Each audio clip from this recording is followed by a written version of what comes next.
It's time to jump into it, and we're going to start our process of developing healthy culture. And stage one, our goal is to address it before lunch, then after lunch, address the last three phases, and leave you with some ideas, some concrete tools that I know, I hope that you'll find useful. So here's the second hard fact of the day. You can't hold people accountable for what hasn't been made clear and explicit. Let me give you an example I think you'll find very vivid. A couple years ago, I was doing some work in a school district outside of Winnipeg, Manitoba. And the school was about maybe 45 minutes from Winnipeg, and there weren't a lot of good hotels where that city was. So I stayed in a hotel near the airport and got up the next morning to drive in to this city. As I'm driving, I'm running a little bit behind. We hit a construction zone, and it's down to 2 lanes. And as I'm driving, there's a car in front of me that is going painfully slow. It was a dotted yellow line. As I noticed, it was clear I passed this car, and I ended up behind a police car. And I didn't go around the police car, and we only had about a quarter mile to go anyway, and then it went back to its regular lanes. So as we got out of the construction zone, the police officer pulled over on the side of the road, got behind me, followed me, pulled me over.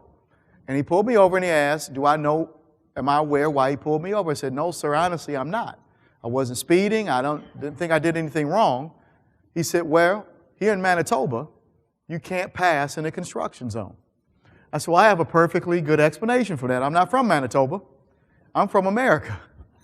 And he said, well, I would accept that explanation, except there's a sign in the front when we enter the construction zone that says no passing. I said, well, sir, with all due respect, I didn't see that sign, honestly. If I'd have seen it, I wouldn't have passed. I obey the law. He said, well, let me go check. He went and his walkie-talkie was on his shoulder. He walked about 5 or 6 feet away from me, and he radioed his partner, who was posted up in a speed trap by the beginning of the construction zone. And he said, Joe, whatever his name was, is that sign still there? It says no passing. He said, man, I don't know what happened. I don't know if somebody stole it or blew over. And I could hear him, so he couldn't lie. It's gone. He came back and said, this must be your lucky day, because my partner said the sign is not here. So I'm going to give you a warning. But in the future, sign or no sign, you can't pass in a construction zone in Manitoba. I said, yes, sir. What principle did he activate? Was it fair to sanction me for following a rule or a policy that I had no idea existed, and that the province didn't do due diligence in posting signs giving me direction? Well, this is an experience that schools, teachers, and educators in schools go through all the time. Our philosophies are so abstract. I call this moving from a me mentality to a we mentality. How do we build consensus in our direction, our focus, and make it clear and explicit? So, in the PLC literature, in the first PLC at Work book, 1998, Rick DeFore and Bob Baker, the first characteristic of a PLC we refer to as the pillars of a PLC. We called it the development of shared mission, shared vision, shared values, and shared goals. It's a very cultural component of PLC. The key term is shared, and that's difficult for us for this reason. We were all socialized to behave as individuals. In fact, our architecture was designed for us to practice as individuals. They're called classrooms and offices. So we were never socialized nor trained to operate as a unit. When I was a teacher, started teaching in 1987, it was about my kids, my curriculum, my likes, my dislikes, my values. So Rick DeFore and Bob Baker wrote that the organizational mission question challenges members of a group to reflect on the fundamental purpose of the system. What are our core values? The reason for its existence. The question asks, why do we exist? What are we here to do together? and what is the business of our business? The key term in all of those questions would be we. If I were to change the we to I or me, I am confident that every educator that you work with or supervise could give a very profound answer. What is my commitment? What is my purpose? What is my vision? But here's what's probably more abstract. What is our purpose? What are our commitments? If you don't declare your purpose, you can't get angry at somebody who hasn't followed something that you never made clear. So, that means that the people that you lead, or if you're in leadership yourself, you're going to have some crucial conversations. And I want to recommend a book to you. You might know what that book is called? You're so smart. Crucial Conversations. This is a book written by 4 Stanford professors, led by Carrie Patterson. And these authors' theory is that an organization's ability to be progressive lies in its ability to conduct or effectively conduct what they call crucial conversations. Schools that don't develop culture are afraid to address these issues. There are 3 components to what they call crucial conversations. Number 1, conflicting opinions. 2 or more people view the same issue differently. It's the first component. Second, that disagreement has the potential to become highly emotional. It can get heated. And the third is that issue is so important that it is attached to very high stakes.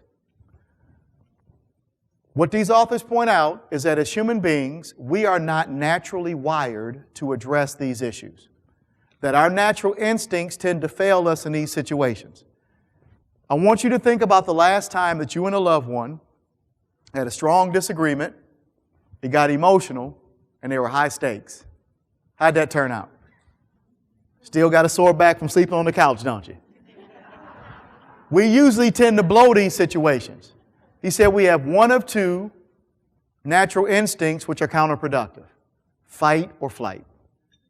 Here's what fight means. Fight means I don't care about our relationship. All I want to do is be right.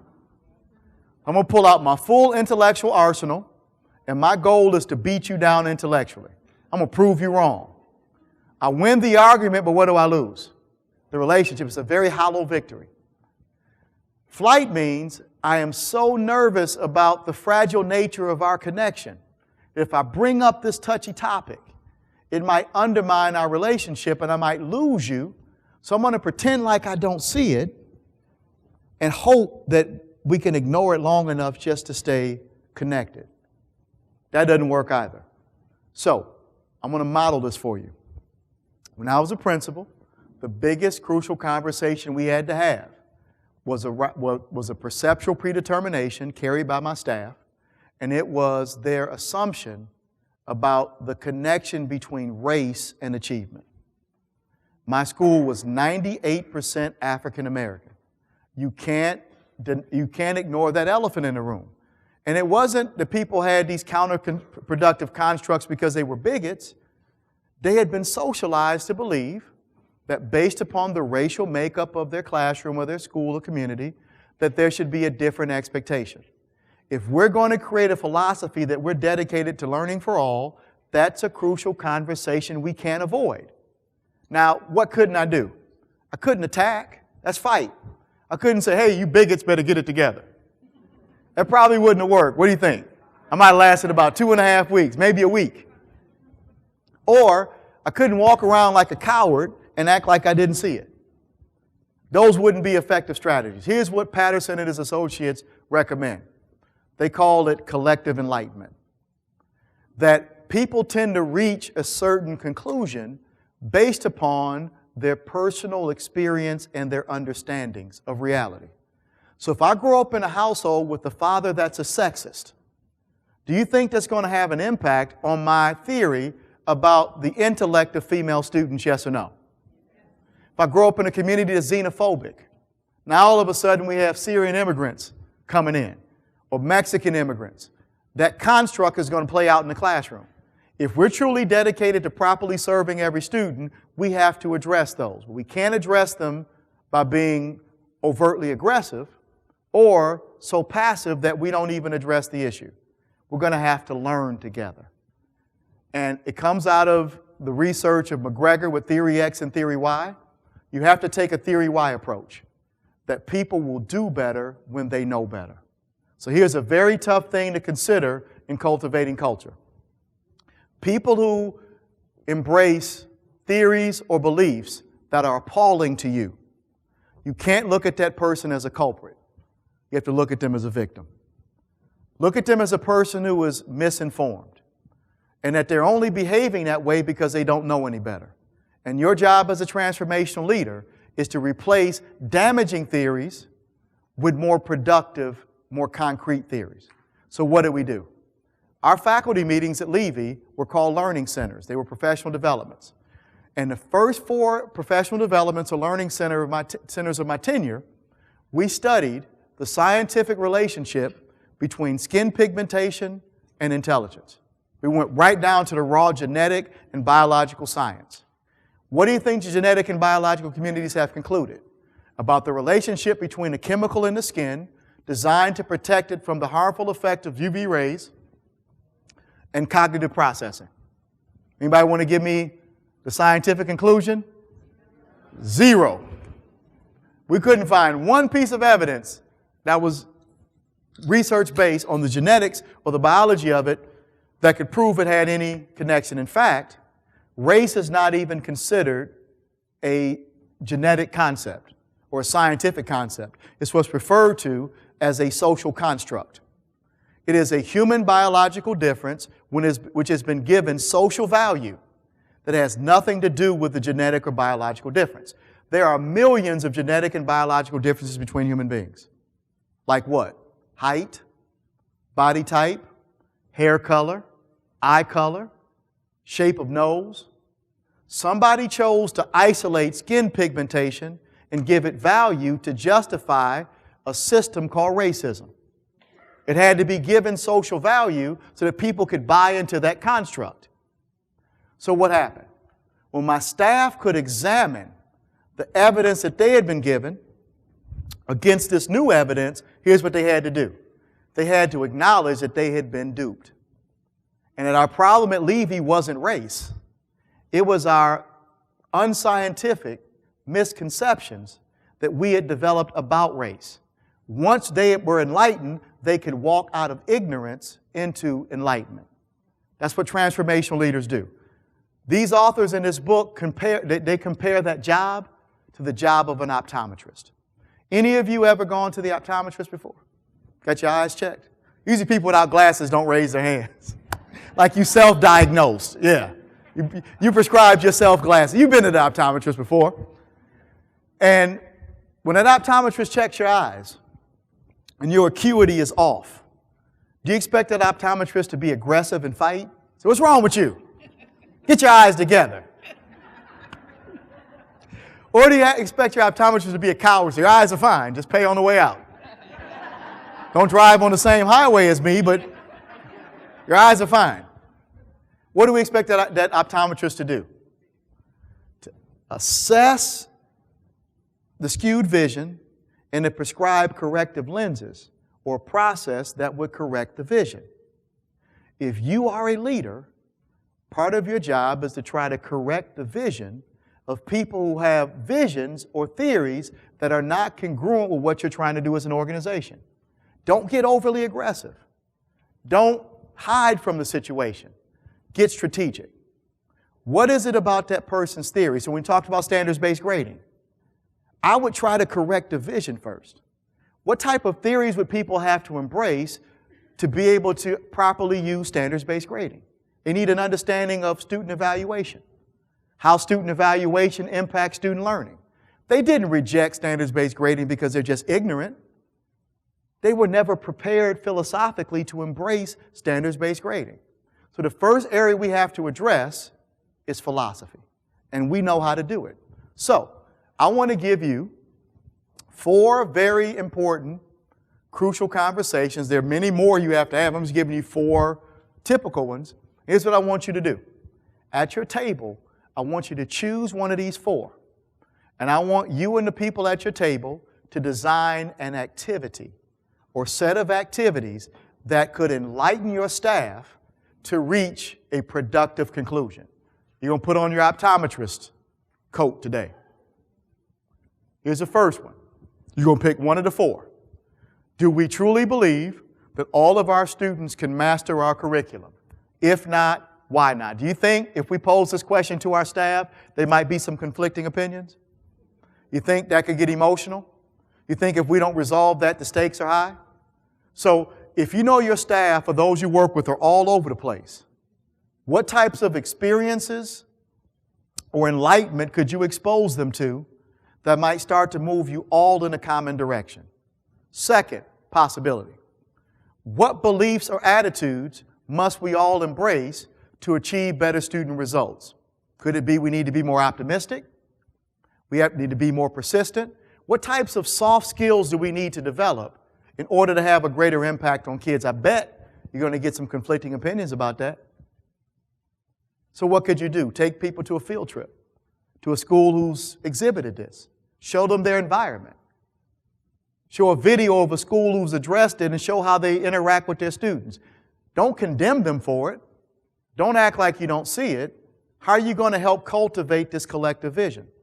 Next, what practices or behaviors do we need to exhibit to improve student mastery of the curriculum? Do we need to do more formative assessment? Do we need to be more crystal clear on our power standards? Do we need to have a better system of student intervention? What do we need to tweak? I bet you're going to get some conflicting opinions. Last but not least, what behaviors must we encourage others to embrace to improve our performance, like our students, our parents, our community? How do we engage with them in a way that's going to raise student achievement?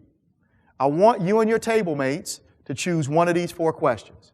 And putting on your robe as an optometrist, I want you to design an experience that you can walk your staff through, or the schools that you're working with, that would help them develop some consensus philosophically in answering these questions.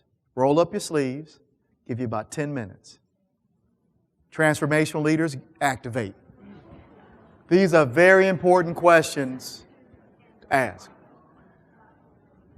When I was a principal in Detroit, I sent these questions out to my staff, and I asked for their input. Why do we exist? What are we here to do together? What is the business of our business? And the answers were all over the place. So I had to be very strategic about how we frame these conversations and give them experiences that would start to address it. So we studied Lorraine Monroe's Nothing's Impossible. Wanted to give them a school that was as messed up as ours. See how they did it. We studied Marva Collins. We studied Jaime Escalante, Paulo Freire, and the liberation pedagogy. They had to be exposed to things that were different than what they had been exposed to in the past. They had reached that pessimistic conclusion because that's all they knew. So, if you're looking for a book that can help you really go deeper into this, because I'm just teasing it, it's a book called Starting a Movement by two of my good friends, Ken Williams and Tom Herrick, which actually has a set of activities. So if you're still struggling with how to put this together, that book gives you a lot of concrete strategies, how to frame the conversations, how to develop alignment and clarity of purpose and direction. As I sent those questions out to my staff and we engaged in some really fierce conversations, sometimes I had to be a referee because I was okay with them having passion for a particular mindset, but they had to back it up with some evidence. Okay, where is this coming from? And now we started to move from a bunch of me's into a big we. And we redesigned our school purpose, looking at data, looking at labor trends, looking at the future. We had to say, what is the school we're preparing our kids for? And in an environment that had just experienced huge deindustrialization, we learned from all the labor indicators that all of the pathways to progress in the future would require some form of very specific skills that were developed outside of high school. Now, we argued about a lot of stuff, but we could all agree on this, that if our kids were going to have any opportunity to be successful in the economy and the world to come, they had to develop very specific marketable skills. So we agreed as a common purpose in theory that we would work collaboratively to ensure that each student was prepared for post-secondary education. And we had to start them as young as 6th grade. We could agree on that. Now we needed a plan of action. We have a theory. Now that theory has to be made into action. So we created a common vision. We all agreed as a staff to work on one of 5 school improvement teams. These are specific policies and behaviors that needed to be changed in order for our kids to meet the objective that we had given them, starting with academic skill development. I don't care how many Northwestern shirts you wear. If you can't read, compute, and critically think, good luck. Even if you can, good luck getting into Northwestern. But you want to get exposed to post-secondary, we just can't hug our kids into those skills. We needed a team who was dedicated to crafting policy and practice to develop high levels of academic skills. When I took over as principal the previous year, we had over 3,000 student disciplinary suspensions. We only had 900 kids. It's kind of hard to learn when you're not at school. So we had a team whose total focus was creating policies and structures and practices to improve student character, socially appropriate behavior, and we were able to reach a conclusion that suspension, as the only means of changing behavior, was not successful. What did Einstein call insanity? Then we had to challenge our students' exposure.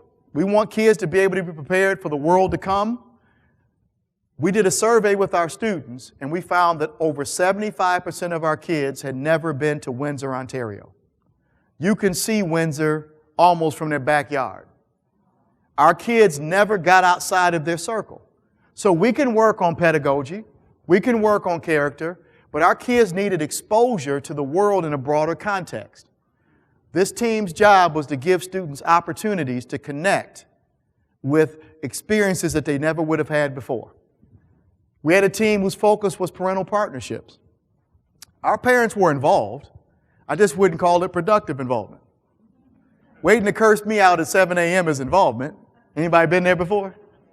But I wouldn't call it productive involvement. So instead of complaining about parents, we studied schools who had done great jobs with working with parents. We had a team whose entire job was to focus on creating better interactions with parents. And last but not least, our guidance counselors led our school improvement efforts and university partnerships. One of the greatest moments of my career were the summers of 2006 and 2007, where over 75% of our kids spent a portion of their summer on a university campus in a pre-college academic summer enrichment experience. So once we can get down to what our core purpose was, now we had to have a conversation. What's the work we have to do? How do we get there? Because we're no longer bickering anymore. We have a common vision. And then finally, we got into attitudes, dispositions, beliefs, and we called them our 9 core beliefs. It started off as 108. But with some creative wordsmithing, compound sentences, and the process of deletion, we got it down to 9. This was our declaration to the world that this is what our commitment is. This is the work that we are committed to do. These are the attitudes and dispositions that we must embrace. So as a principal, I was going to be very relentless until we're on the same page. We have to argue. We have to have some knockdown drag. I'm not walking into my school with a bunch of kids. You know what I'm talking about? Software, teachers' editions, acronyms, with a group of people who are going in 50 different directions. Let's stop the madness. Let's have a conversation. What do we need to do? What does it look like when we're in effective school? What does that require of you? What does that require of me? Now we're going to go seek the right strategies, the right structures, because we went through the first stage of philosophical alignment. It's tough, but it can be done. And schools all over the country are doing it. That's the first stage.